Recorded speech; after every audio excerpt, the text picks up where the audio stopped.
I have a Matt Walsh problem. I listened. I was a I daily. suspected. Yeah, I was a daily listener of Matt Walsh for the longest time, for a few years, and I stopped tuning in probably about 2 years ago on a regular Mm, basis, something to that effect. Matt, he's funny. I mean, there's no way around it. He's a funny guy. He's this dry, sarcastic wit that I just did. I grew up in Maine. Like that. That's what you expect from your humor. Is that the brutal sarcasm that's like, is he really joking or not? He literally had theocratic fascist as his bio forever. It's probably still on his Twitter account. Like, it's friggin' hilarious. Like, he just went all in. Then, the abortion debate, where it was every single episode we are talking about abortion, period. And slowly over several months, it became more and more hardline. Look, I get it.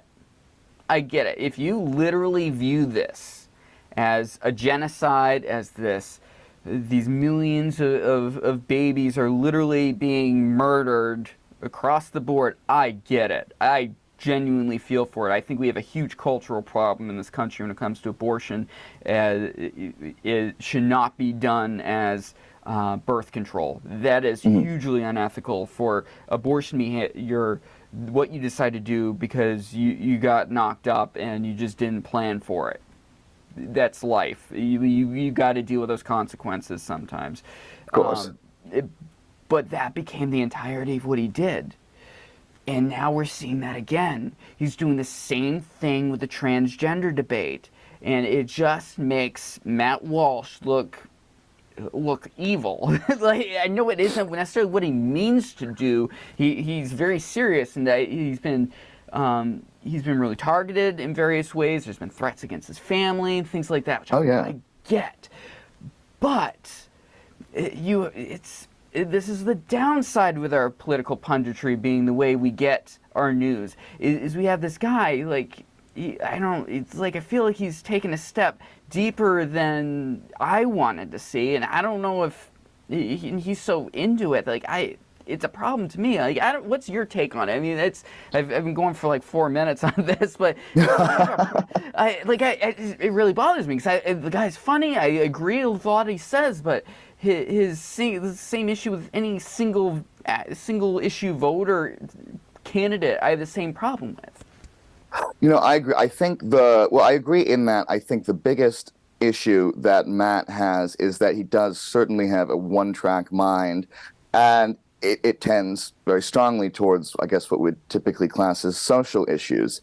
But I'm someone who believes that there is a place for that. And connecting back to what we've been saying about media now in general, I think you know what you're getting when you pick him. So certainly I wouldn't want to make the Matt Walsh show my primary news source, because you're not going to get much diversity of thought by any means.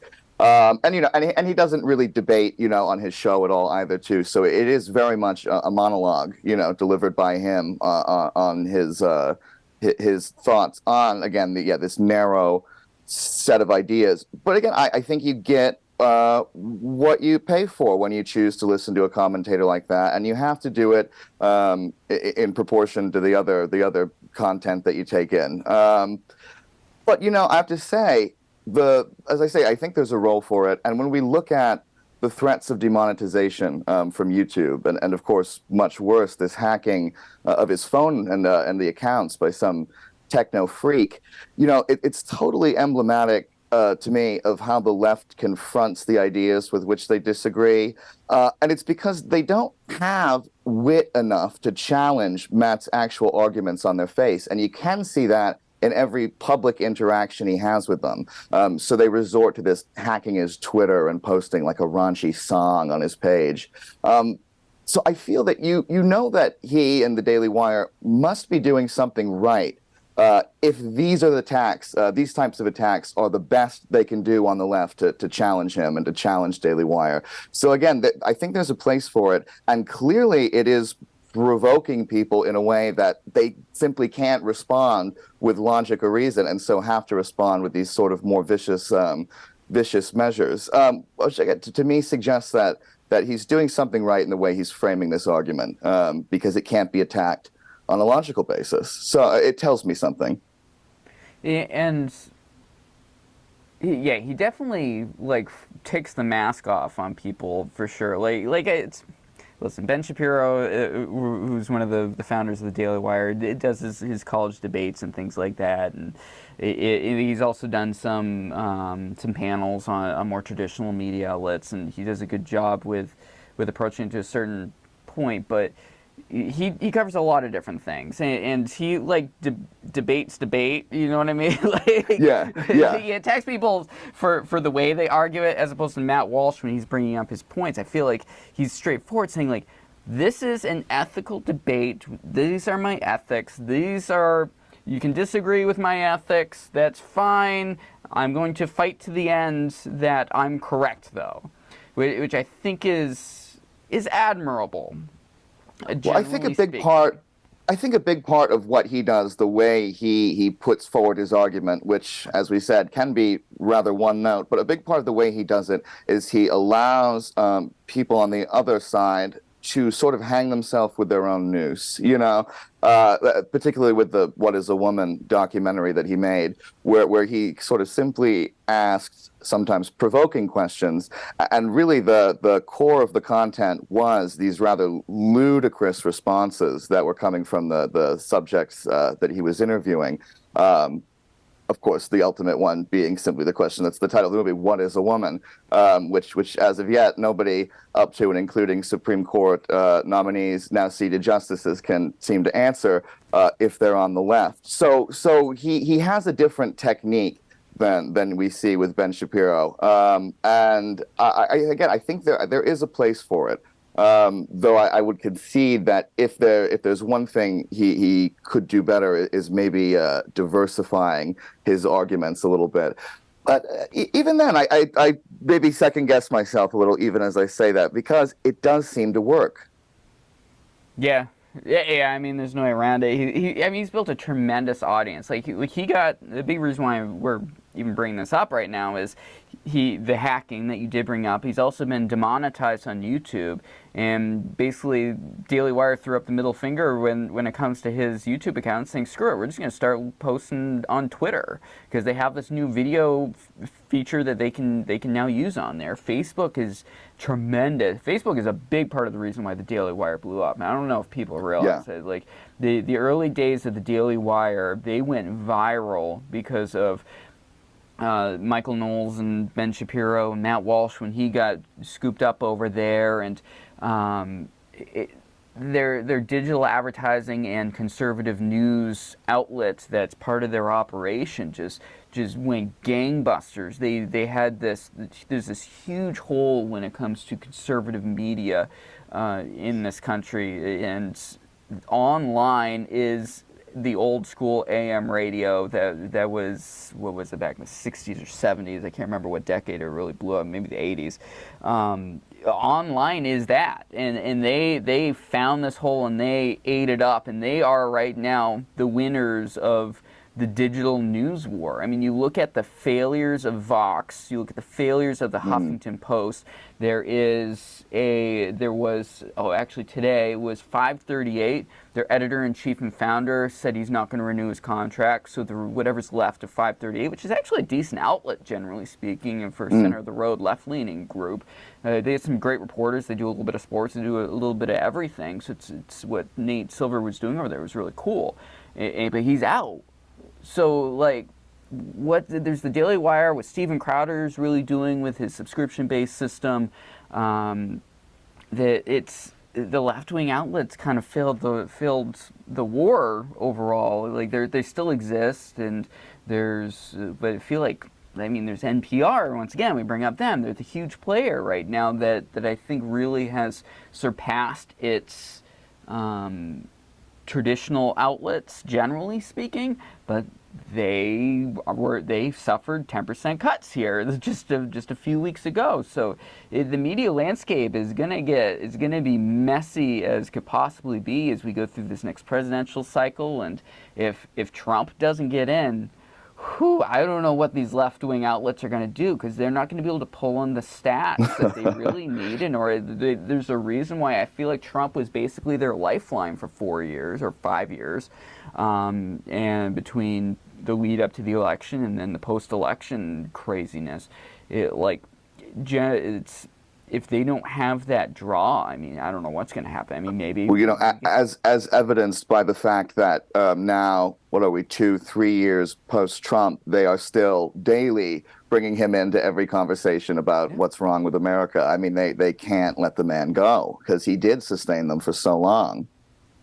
Yeah, it'll be interesting to see. I mean, maybe some of these other smaller outlets will have a chance to start exploding. My hope and dream is that maybe local journalism can start breathing a little bit, because it won't have that click competition so much. Because you got to figure you can only fill the brains of so many people with so many articles.